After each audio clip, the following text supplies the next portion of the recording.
How you doing? This is Eric Michael Loyd, MS in clinical psychology and neuropsychology concentration. I wanted to read a little bit about this book. I was reminded of the other day by CNN anchor Anderson Cooper. This book is Man's Search for Meaning by Victor Frankl. More than 15 million copies in print worldwide. This also has a foreword by Harold S. Kushner.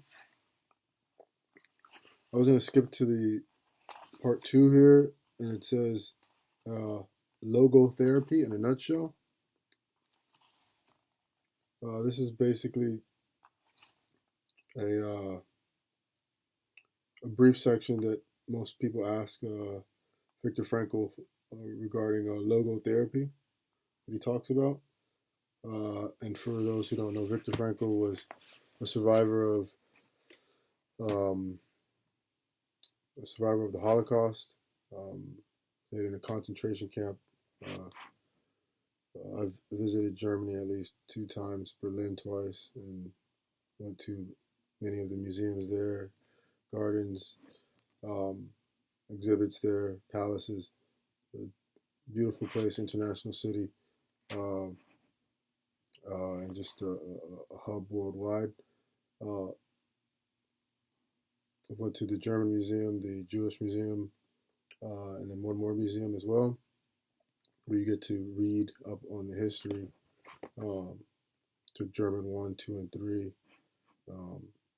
Can understand more than I can produce, but I thought that it would be a good time to just read up on this logotherapy.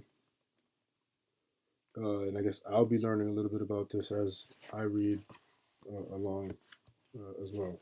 This is on page 97.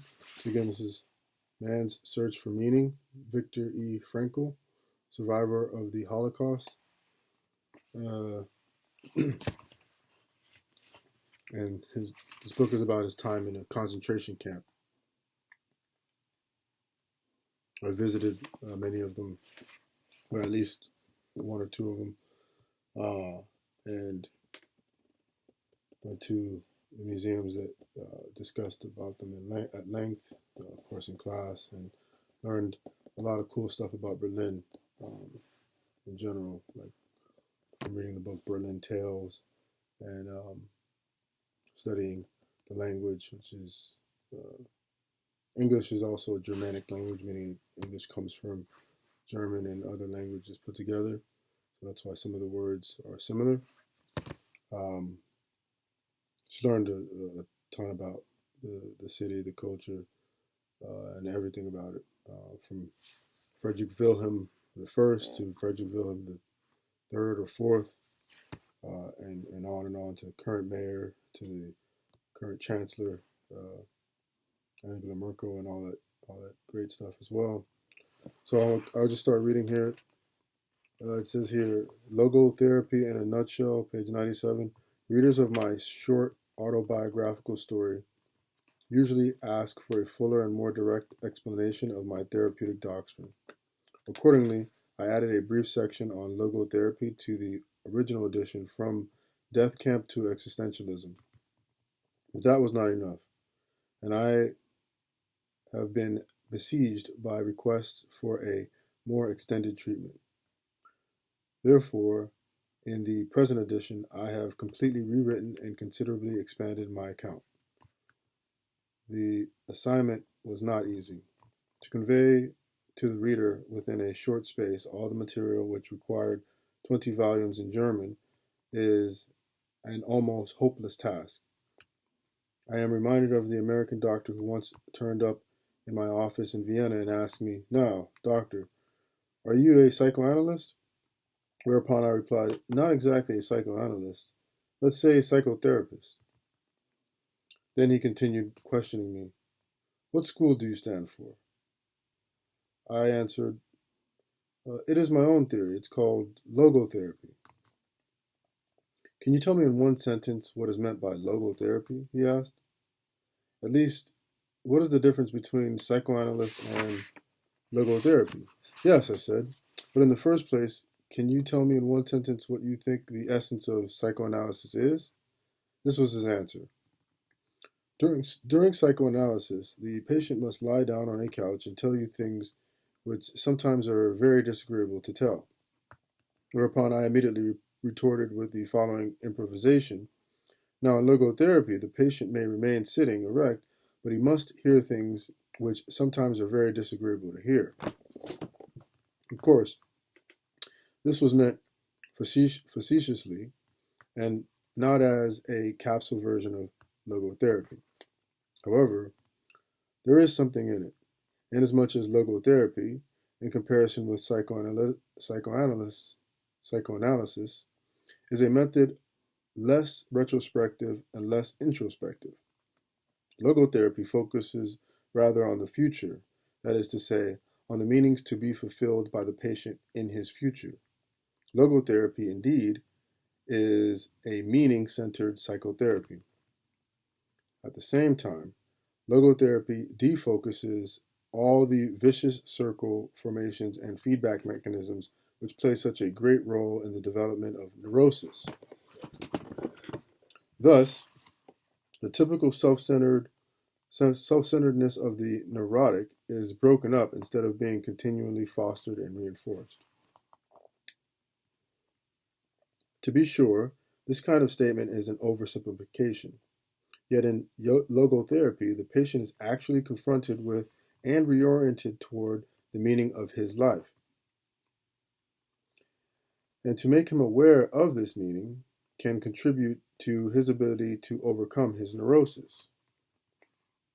Let me explain why I've employed the term logotherapy as the name for my theory. Logos is a Greek word which denotes meaning. Logotherapy, or as it has been called by some authors, the third Viennese school of psychotherapy, focuses on the meaning of human existence as well as on man's search for such a meaning. According to logotherapy, this striving to find a meaning in one's life is the primary motivational force in man. That is why I speak of a will to meaning in contrast to the pleasure principle, or as we could also term it, the will to pleasure, on which Freudian psychoanalysis is centered, as well as in contrast to the will to power, on which Adlerian psychology, using the term striving for superiority, is focused. The will to meaning. Man's search for meaning is the primary motivation in his life, and not a secondary rationalization of instinctual drives. This meaning is unique and specific in that it must and can be fulfilled by him alone. Only then does it achieve a significance which will satisfy his own will to meaning. There are some authors who contend that meanings and values are nothing but defense mechanisms, reaction formations, and sublimations. But as for myself, I would not be willing to live merely for the sake of my defense mechanisms, nor would I be ready to die merely for the sake of my reaction formations. Man, however, is able to live and even to die for the sake of his ideals and values. A public opinion poll was conducted a few years ago in France. The results showed that 89% of the people polled admitted that man needs something for the sake of which to live. Moreover, 61% conceded that there was something or someone in their own lives for whose sake they were ready to die.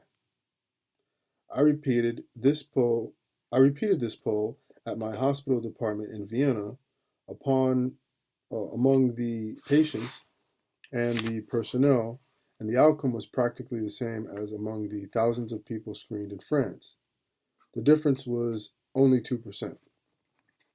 Another statistical survey of 7,948 students at 48 colleges was conducted by social scientists from Johns Hopkins University. The preliminary report is part of a 2-year study sponsored by the National Institute of Mental Health, Asked what they considered very important to them now, 16% of the students checked making a lot of money. 78% said their first goal was finding a purpose and meaning to my life. Of course, there may be some cases in which an individual's concern with values is really a camouflage of hidden inner conflicts, but if so, they represent the exceptions from the rule rather than the rule itself. In these cases, we have actually to deal with pseudo values, and as such, they have to be unmasked. Unmasking, however, should stop as soon as one is confronted with what is authentic and genuine in man. For example, man's desire for a life that is meaningful as possible, that is as meaningful as possible. If it does not stop then, the only thing that the unmasking psychologist really unmasks is his own hidden motive, namely, his unconscious need to debase and depreciate what is genuine, what is genuinely human in man.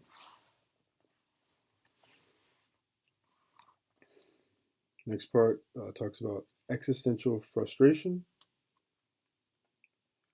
Man's will to meaning can also be frustrated, in which case logotherapy speaks of existential frustration.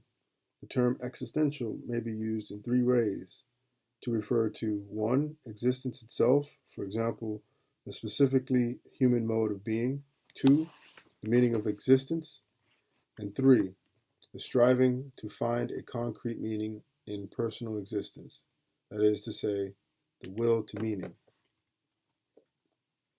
Existential frustration can also result in neurosis. For this type of neurosis, logotherapy has coined the term neurogenic neurosis, in contrast to neurosis in the traditional sense of the word. For example, psychogenic neurosis.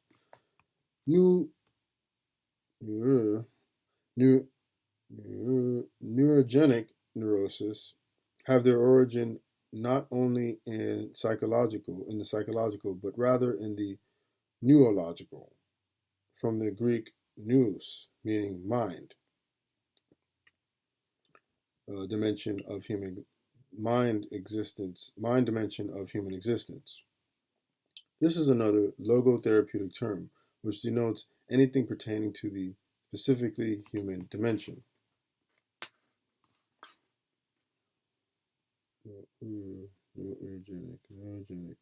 Neurogenic neurosis. Neurogenic neuroses do not emerge from conflicts between drives and instincts, but rather from existential problems. Among such problems, the frustration of the will to meaning plays a large role. It is obvious that neurogenic cases, the appropriate and adequate therapy is not psychotherapy in general, but rather logotherapy, a therapy which dares to enter the specifically human dimension. Let me quote the following instance. A high-ranking American diplomat came to my office in Vienna in order to continue psychoanalytic treatment, which he had begun 5 years previously with an analyst in New York.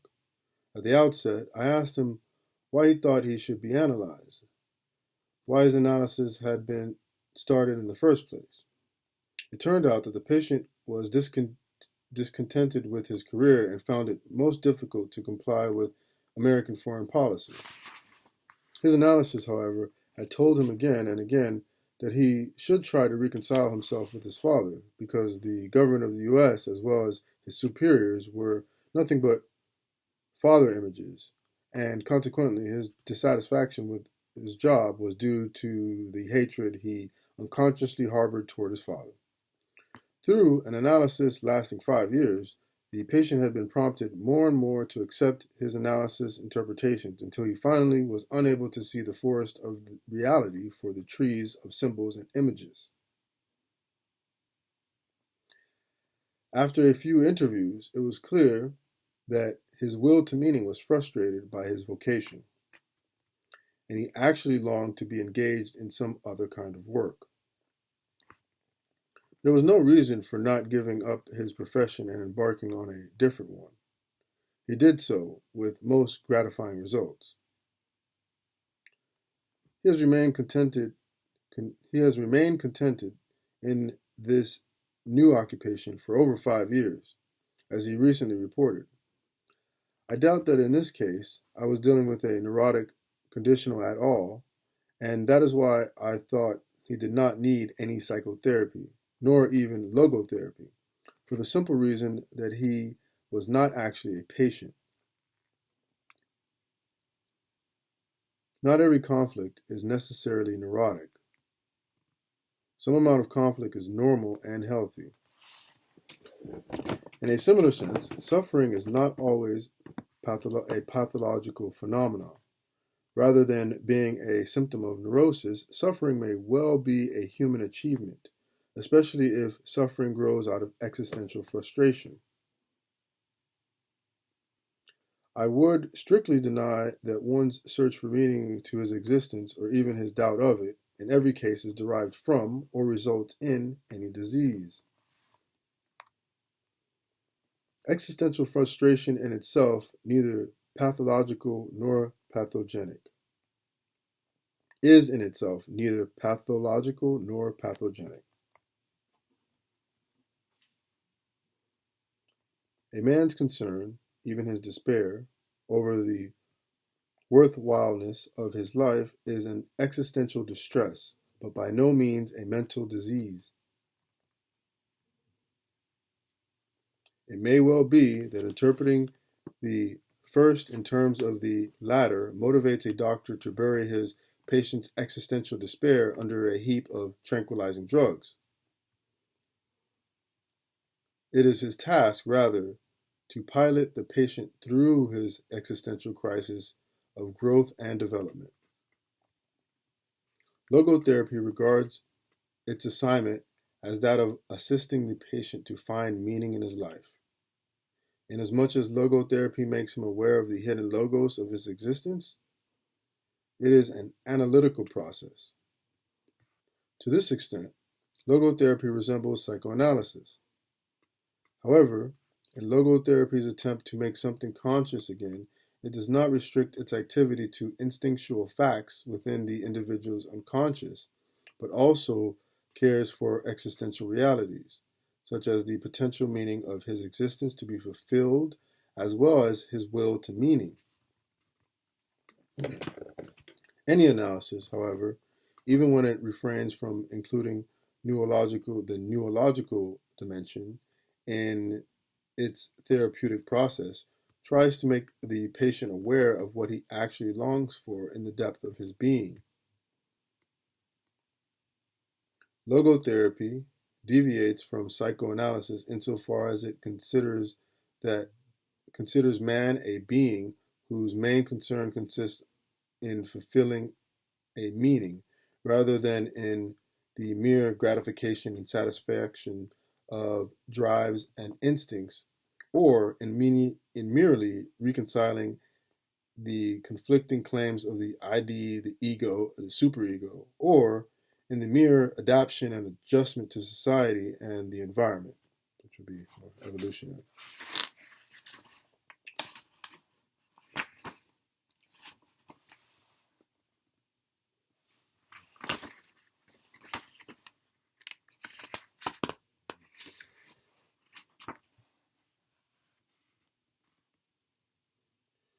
New dynamics. So I'll go ahead and read new dynamics in the next one. I don't want to make these videos too long. New dynamics on page 103. Thank you.